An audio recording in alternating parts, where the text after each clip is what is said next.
Hi everyone and welcome back to the Leo podcast. My name is Kanish Soni and today we'll be talking about the importance of research internships and how to get them. And who better to explain this to us than Shashwat Sourav? Well, you might be wondering who he is. Well, who better to tell you than the man himself? Hi Shashwat, how are you doing today? Yeah, I'm fine. Thanks for inviting me to the Leo podcast. Glad to have you here. So please tell us a little bit about yourself to our viewers. Yeah, sure.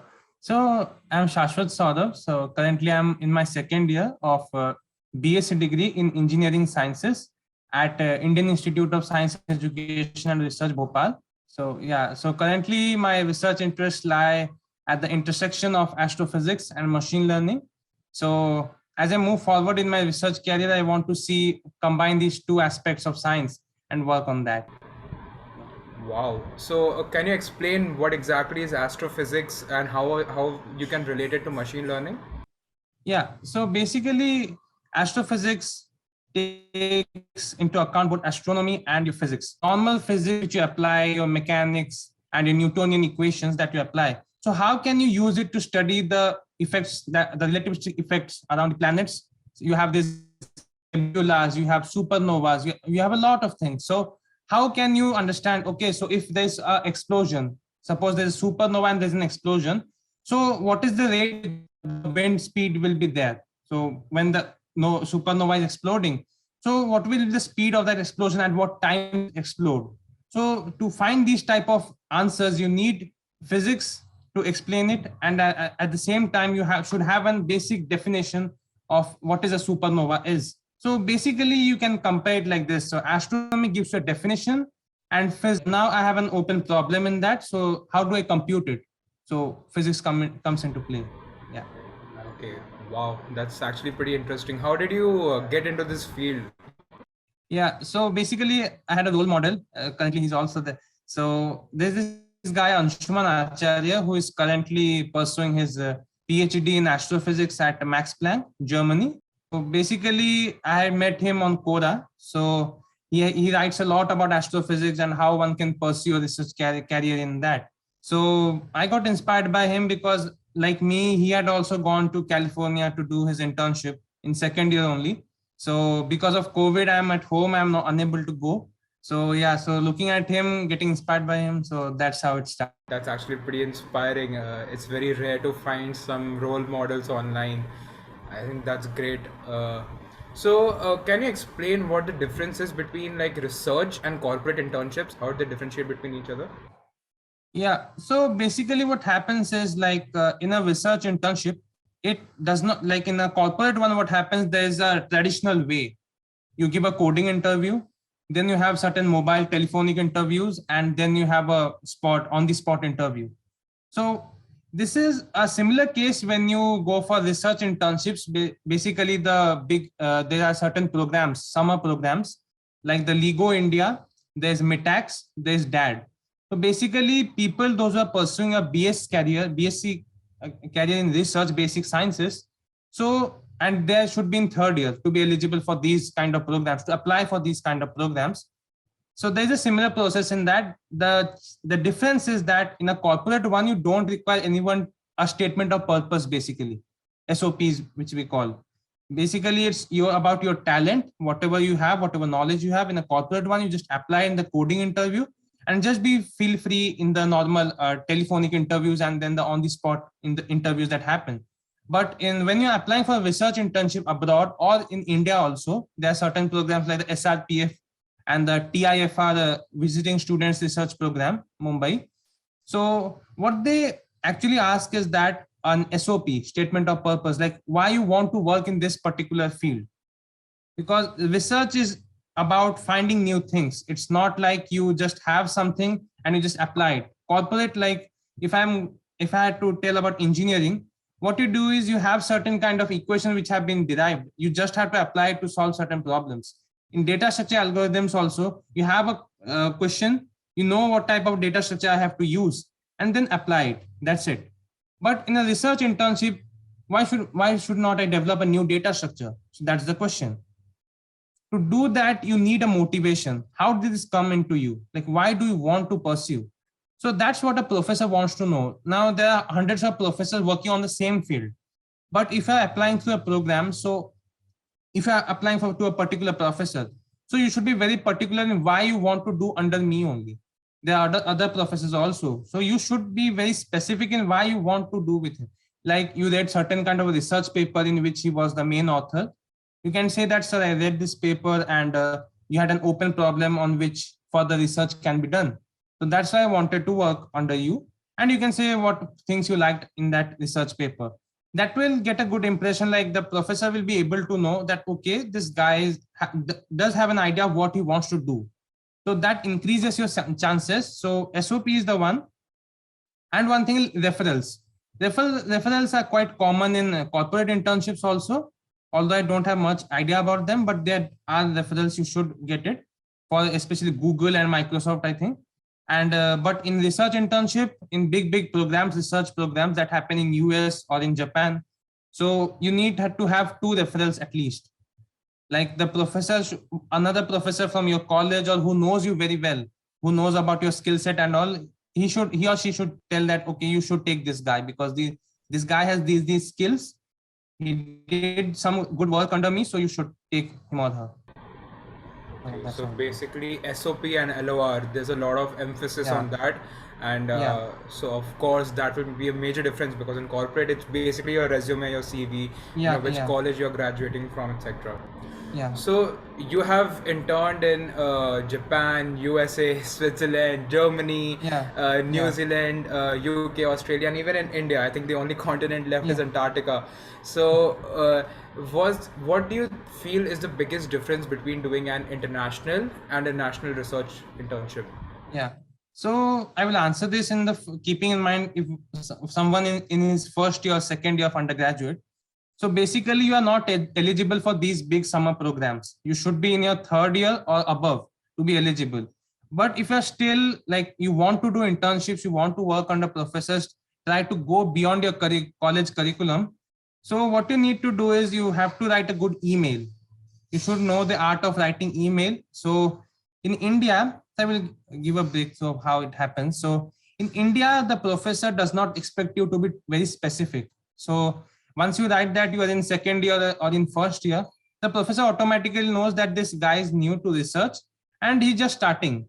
So Indian professor does not expect you to be very specific in a topic you want to work on. Rather, you can say that, okay, I want to work on distributed algorithms, or I want to work on this particular data structure, any related project is there or not. So then what happens in India, basically your CV dominates a lot. The professor who is looking at your email, they also look at your CV very thoroughly. So they get an idea if you have a lot of Olympiads and all that. So then your chances increase even if you are in your first year. And along with that, you need a little bit of luck also. The professor should be free because you are not, suppose now if you apply during summer, so a lot of third year undergraduates also apply to a program, but you are just like an informal email. So if you want those kind of stipends and the luxuries that those who will get selected by the summer program get, then you have to be very specific in what you want to do. Your resume should be that of that level. Like the professor should feel that for a first year undergraduate, this is really exceptional CV. And you should have certain skill sets which people generally acquire in the second year or your third year. So, and going to abroad, professor don't care from which institute you are. You like in India, we have tier 1, tier 2, tier 3. They don't care about that. They just need that why this guy has emailed me.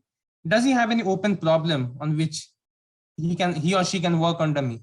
So in that, what you need to be, you need to be specific about the paper which you read. So if I'm mailing to an author, so you should say that, sir, I read this paper, and in this you have an open problem, which I think we can together work on. So to that, what happens is that the professor gets an idea, okay, this guy has a good open problem on which he or she can work on under me. And then they look at your CV, but your CV, like the way it in India, your CV dominates a lot, but in UK, US, top universities, they don't see that much. They just see what skill sets you have. That's it. They don't see your courses also. If you have mentioned what you have completed in your resume, they look at that and your skills. They don't look at what research experience you have. They just look at if this guy is a good fit. Like the co-curricular activities, some awards which you have won, or your SOPs also you should send, like in your email also, you should have a statement of purpose, because professor knows that there are hundreds of people working on the same field. So you should be very specific on that also. So I would not say like it is easy to get in international colleges.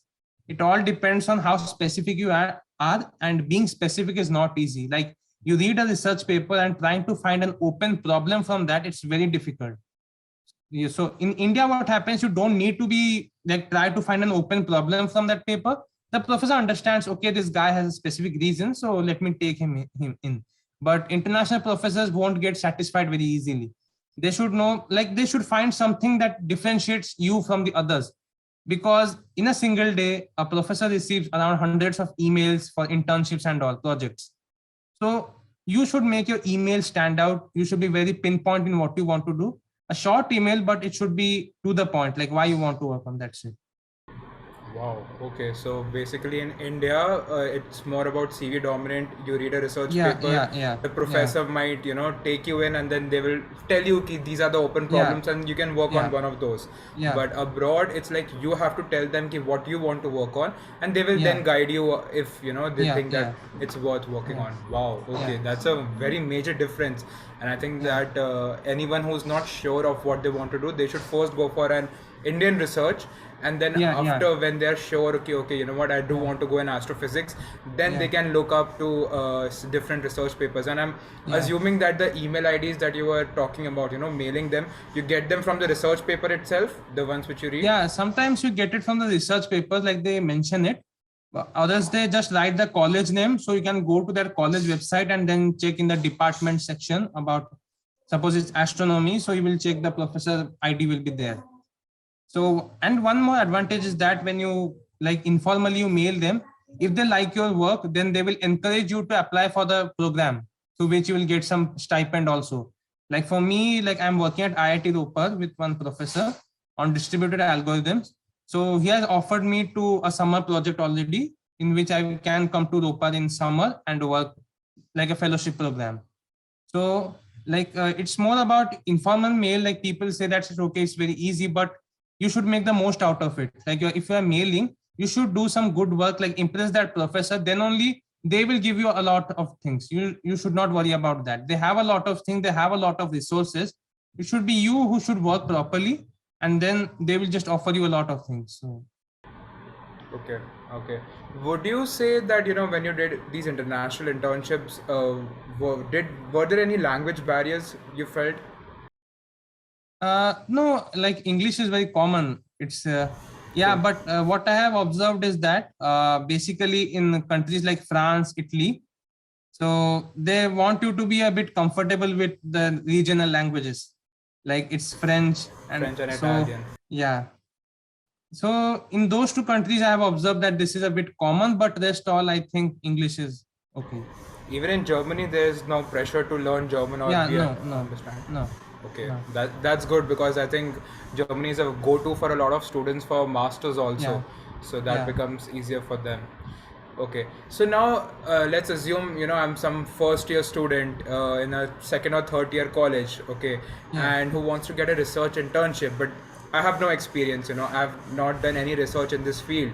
The most I might have done is a few projects here and there. So how would you recommend that I start getting research internships? Yeah, so if you are in first year of an irrespective of tier 1, tier 2, or tier 3, okay, I will stick to tier 2 and tier 3. So you should first try to approach your own college professors, try to do a reading project. So what reading project is all about, the professor, suppose you have a particular topic on which you like, which you have done some course in your first semester, suppose, and you want to explore more on that. So you go to that professor and tell that you want to do a reading project. What that does is that the professor will give you a book or certain research papers to read.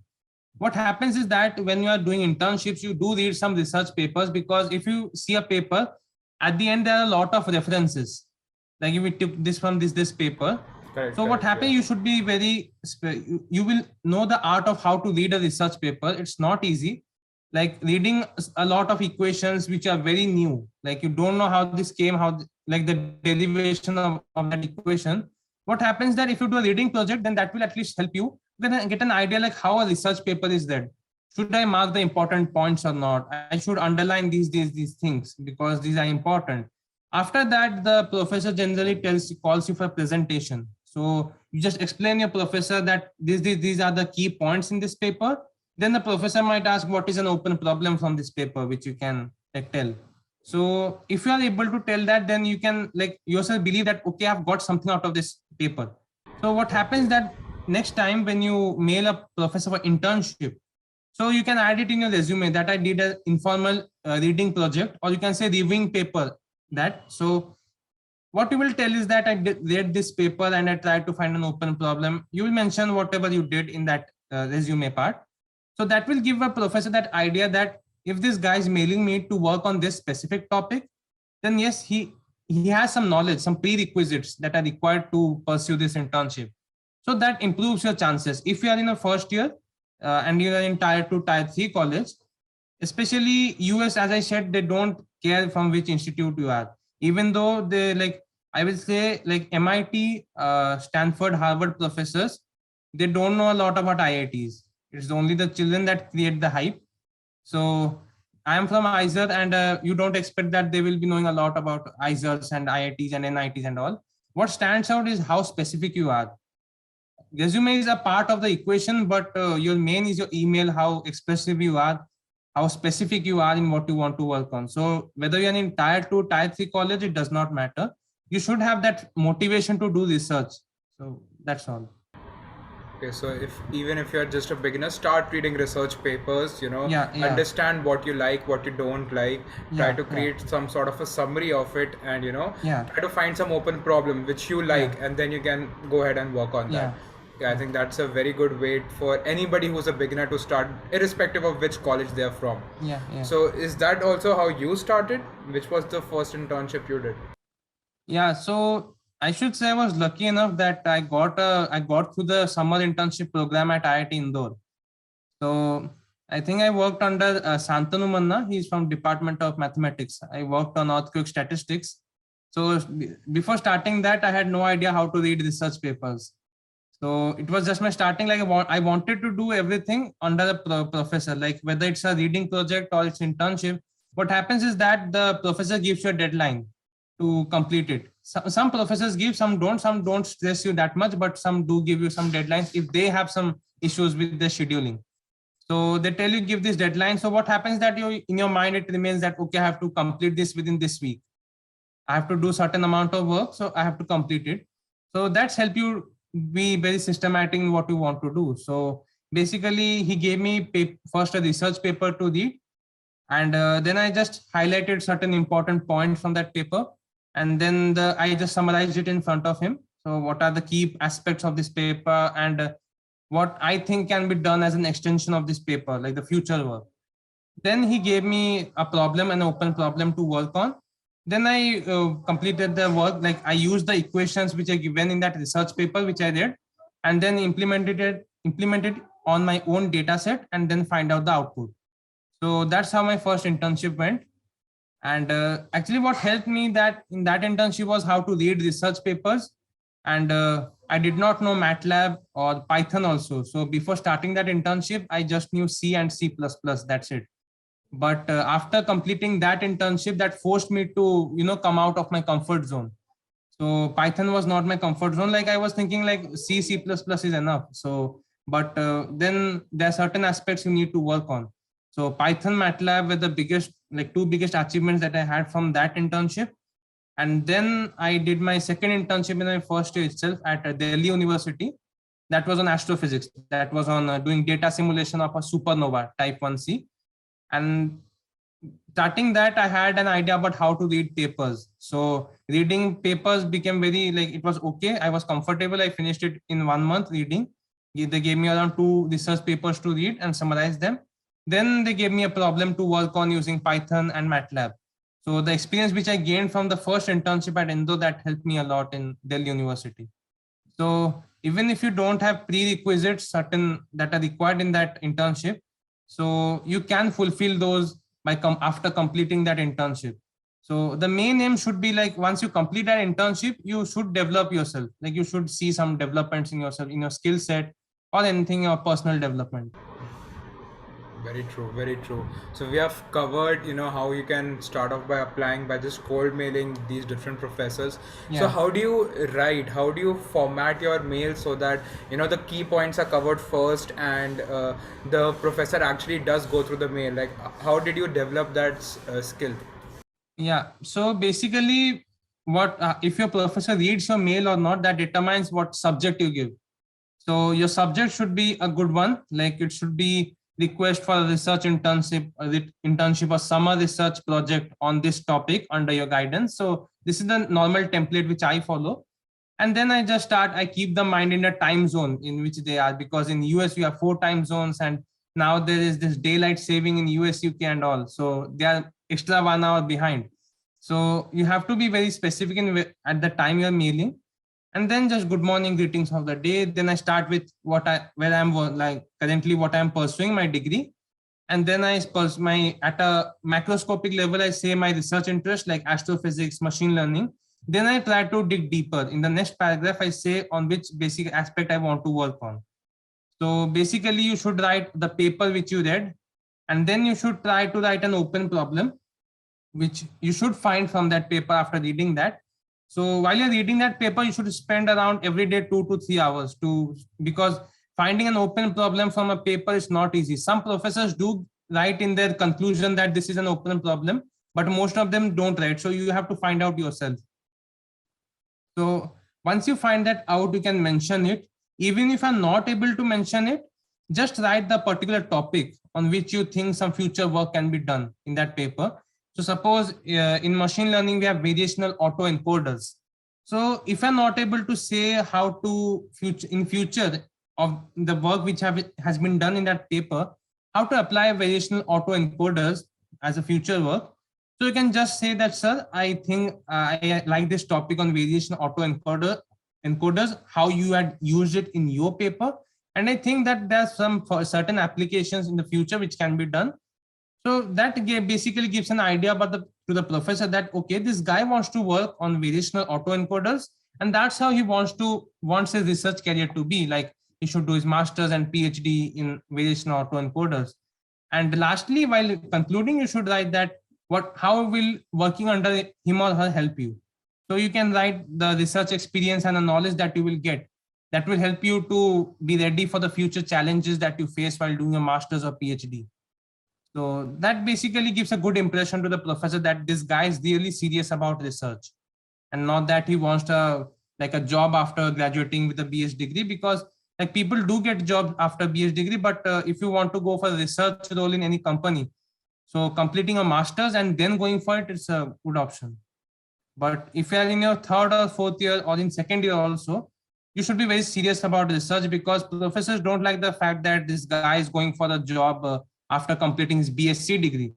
Although BTech degree, the professors know that this guy for placement and all, they know it. But people, those who want to supervise you, if you're writing to a professor, they should feel that, okay, this guy is not a company oriented person. He wants to do research. So your email should look like that.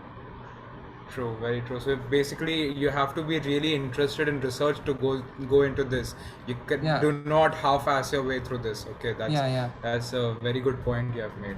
So one of the things you mentioned was that SOP and LOR are extremely important, especially when you're applying abroad.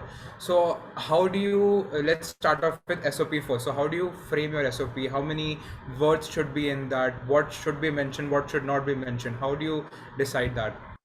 Yeah, so basically when you're writing an SOP, so what important thing is that how did you get the motivation to work in this field?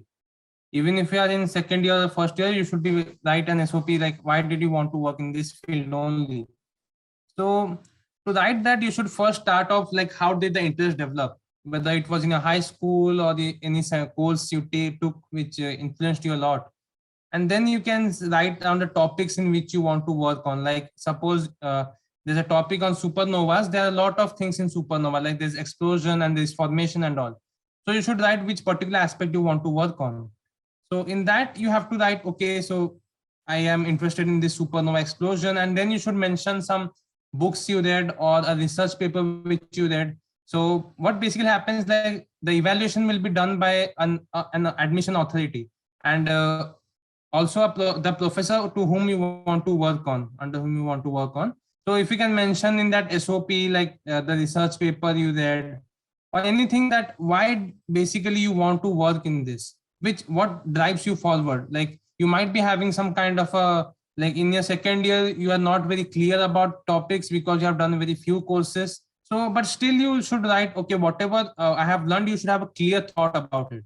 Like how do I write? Okay, so I have to first write the motivation from where it started, and then I have to carry on, like how I want to pursue this in the future also. If I am very stuck, okay, I will work in this field.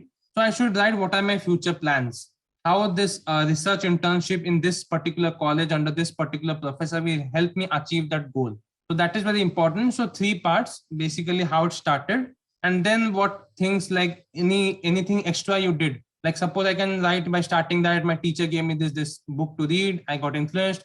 But then you should also write what you extra did to develop more interest in this topic. And then in the last, you can conclude by saying that this particular internship, how this will help you to, like achieve your goals that you have. So that's the three parts basically. So, and what about letter of recommendations? Like, do you see that only assistant professors, or like it should be a proper professor who has tenure or something like that? How do you decide which one to approach? Yeah. So basically, like it depends on which topic you want to work on. So if it is something related to computational astrophysics, or it is related to something to theoretical computer science, or it is related to chemistry, physics, and all, so you should refer to a professor who is working in that field only. That will help a lot. And it is not necessary for your referee to be an assistant professor, an associate professor, or a professor. The referee should know you very well. So like your school professors under whom you work in 11th and 12th, so 2 years, they know what kind of a student you are, whether I would recommend you, or whether they will recommend you for research or not. So basically in that assessment form, they write whether or not you will like support or encourage anyone to take this guy for research internship. Do you feel that this guy has in it that to pursue a research program? So these are the things that are asked to a referee when they are filling out the letter of recommendation. So one who knows you very well, that's very important. And yeah, like if you are in your second year, then I would suggest to go for the people who have taught you in your first year, like those under whom you have a good impression. If you are in the first year, then your school professors should help you. That will help you a lot. And there are a lot of programs like there's NIUS physics camp and all. So they happen in first year. You should get selected for that also. So once you complete that camp, if you get a good impression on any professor, you can ask for LOR from them also. So basically, it's more about like the person who is referring you should know you very well, what your background is, what type of knowledge you have, whether you're hardworking or not, whether you're dedicated or not. So these things matter a lot. So basically, you should not cut classes and actually form a good impression with your professor. Yeah. So that they remember you, and so when you come to them, they actually feel happy and they write you a good LOR. So that even when another professor reads it, they also think, okay, so if he's giving such a high recommendation, maybe I should also try this person out. Yeah. Okay, that's actually very good advice. So was there any internships, where you felt that you were too out of your depth, which were extremely difficult, and you thought, what, I can't do this, I need to quit, or anything like that? Yeah. So basically, I would say like the college in which you work. So depending on the ranking of that college, your difficulty is just directly proportional to that. If you are working at MIT, Harvard, and these colleges, so they have a rigorous curriculum for the students. And if I'm working as a research intern there, you should be very hardworking, like it will be rigorous also. So sometimes, like I should say the MIT work which I'm doing now, so that is like asking for me a lot. Like you should like to be very focused on what I'm doing. India ones, like in IITs also, that is not too much. Like what is happening is that my projects are very interrelated. Like the concept which I'm applying in one project, that is helping me in the other one. So that's how I have like to do multiple internships. It's not easy, but yes, if you are able to like there's a lot of overlapping between projects, so that helps you a lot. So like people tell me why you are doing so many internships and all. So I think it's not advised to someone to do a lot of internships where there's no intersection between the projects. That will be really difficult. But if you're doing multiple internships, then you should be some give you some you will be a little bit comfortable in completing that. So I should not say that I felt like I should quit, because the professors were like the professors in US and international professors, they don't only teach you like what you should do, but they also teach you how to stay motivated and how you should be going about. So these are certain things which I did not find in like Indian professors, but US professors, they do like they in their program also, the summer programs they also write the description about what you get from this program. So the main aim is not to do a project, get a certificate or get anything. You should enjoy your work, and you should like after coming out of that program, you should be motivated more to do research. And that is a like key aspect which people face while doing research, because you will come across like the professor will give you a problem which you think that okay, this is not, I can't solve it, but you should say it to the professor very frankly, and then they will help you out like how you should proceed. So I think that is one key thing which I have noticed in not only in US but in Australia also. Like all the foreign professors, they always motivate you to like extend your limit, like just come out of a comfort zone. But if you are sometimes feeling down that okay, I'm not able to do it, just be frank, tell them, and they will try to fix something. So yeah. That's actually pretty great to hear. I mean, so they don't want you to feel burned out, because I think research is one field where sometimes you might face some question which you're just not able to find some answer to, because it's not like you can Google it. You have to find it yourself. So I think that's great that there are professors who are ready to help you like that.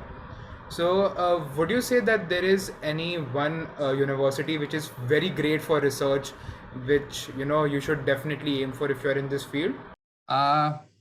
Basically, like if I would tell in layman terms, then go for US universities and all. But when you're going for an internship, you should be very specific with the professor, not with the college, because at the end of the day, your work matters, and it does not matter a lot whether you work in MIT or any other college. So what matters is that the work which you do, whether you're able to prepare a report or publish some kind of thing in any research journal and all. For me, what happened was that what type of professors, the topic in which I wanted to work on, I got them from the top universities in US. So I just emailed them. But if you're going for astrophysics, then I think Max Planck would be a very good option in Europe. And for the US, I would suggest that the big three, Stanford, Harvard, and MIT. Although UCs are also a lot good, but I think for astrophysics, because MIT and Harvard have collaborations with a lot of space research organizations, like there's the Kavli Institute. So MIT has tie up with that. So you get a lot of, like you not only interact with your own supervisor, but a lot of people also who are doing work in this similar field. And like for Harvard, they have the Smithsonian Astrophysics Laboratory. So that helps a lot because they have tie-ups. There's a college and there's a laboratory also. So you combine those, they do a lot of good work. It's not that other colleges don't do, but the fact is you get an upper hand while working in these institutes, because there's your supervisor, but he will also show you how it is practically done, like in that laboratory.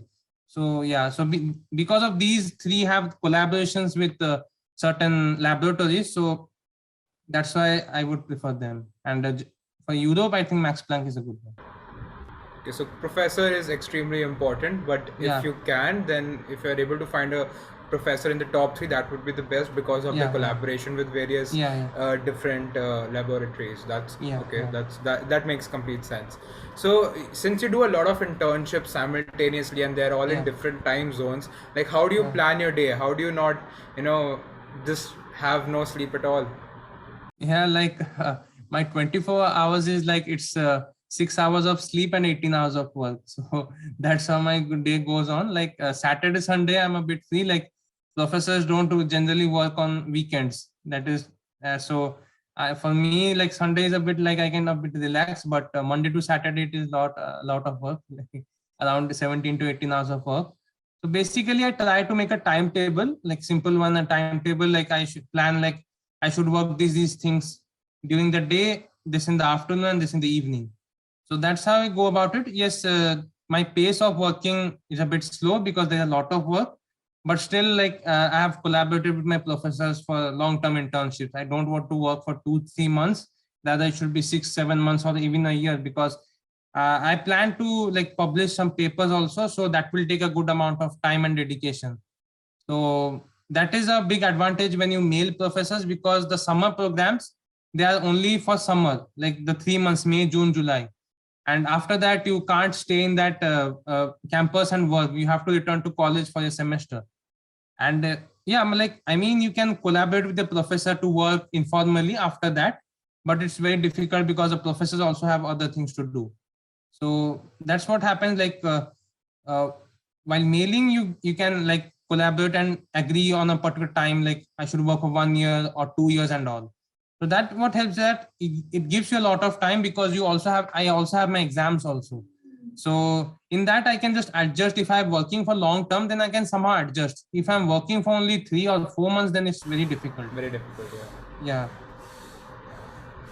Okay, so I think that answers. So basically, a timetable, something which our parents have been saying, telling us, Yeah, since we yeah. were in fifth grade. I think that helps a Yeah. lot, even in this No, like situation. for me, I didn't learn its importance during my whole school career, but now I'm learning it. Like internships are teaching me a lot of things, not only research, my topics in which I'm working, but also personally. That's great to hear.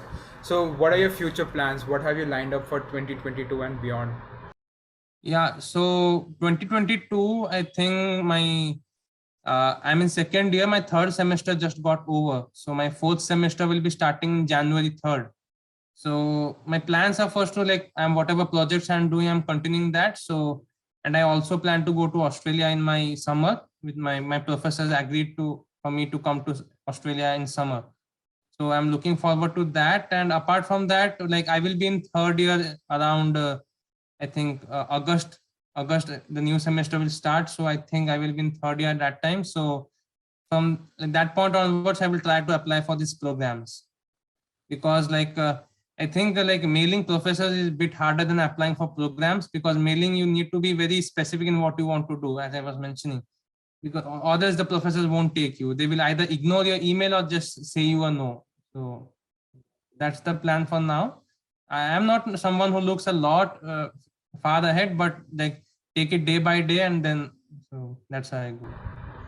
That's a very great approach. Have you thought about doing masters also after you complete your college? Yeah.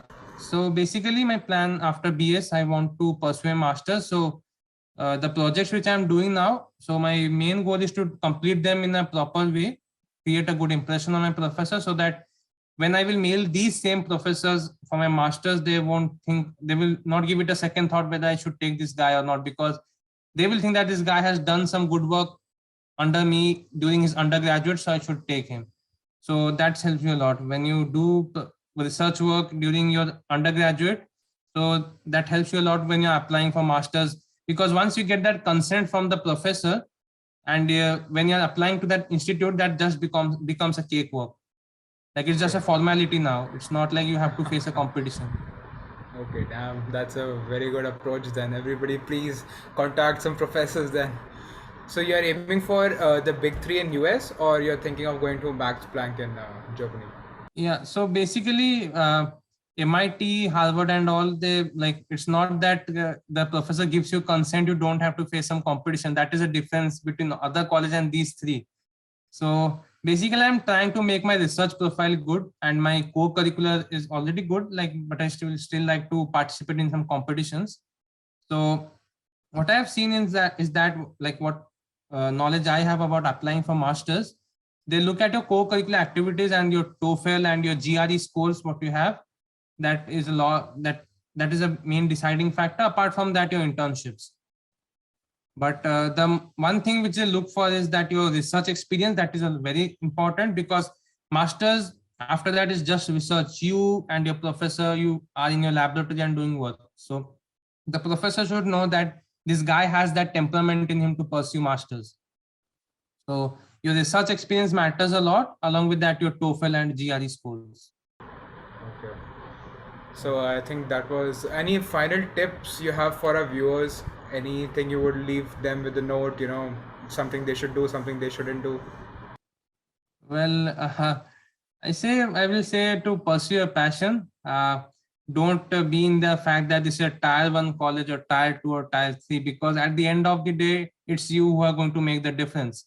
It's you who are going to work. Your college brand matters very less when you are going abroad. Yes, in India, that's the education system which has made it tier 1, tier 2, tier 3. IT professor sees where we are from which college, but when you're applying for masters or any higher degree or any job also in abroad, they don't see from which college you are. What they see is that hunger for to do research or your skill sets, what you have.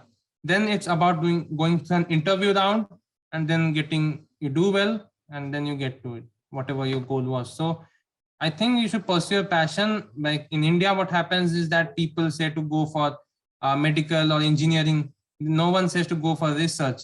But what I have seen that undergraduate is basically you gain certain bunch of skills, and then you apply those skills in doing for the research.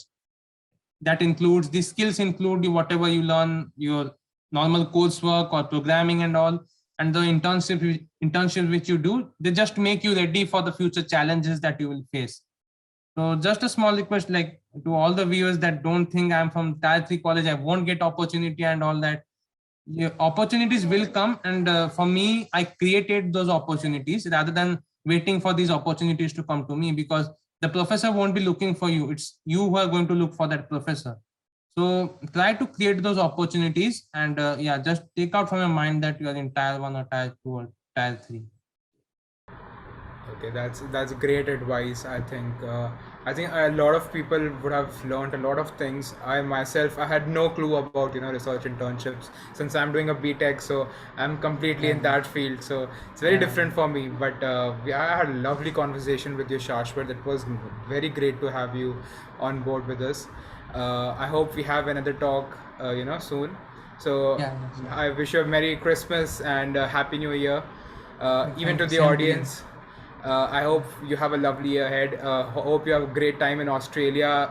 Hopefully, I know you are all tired of the pandemic. Hopefully, by that time, it's very chill and you are able to easily go. Yeah, like it's unfortunate when you let go of these opportunities to go abroad because of this pandemic. Like I had no plans to stay here at home. I had some plans. Like the professors had agreed, but then this pandemic all happened, so I had to stay back.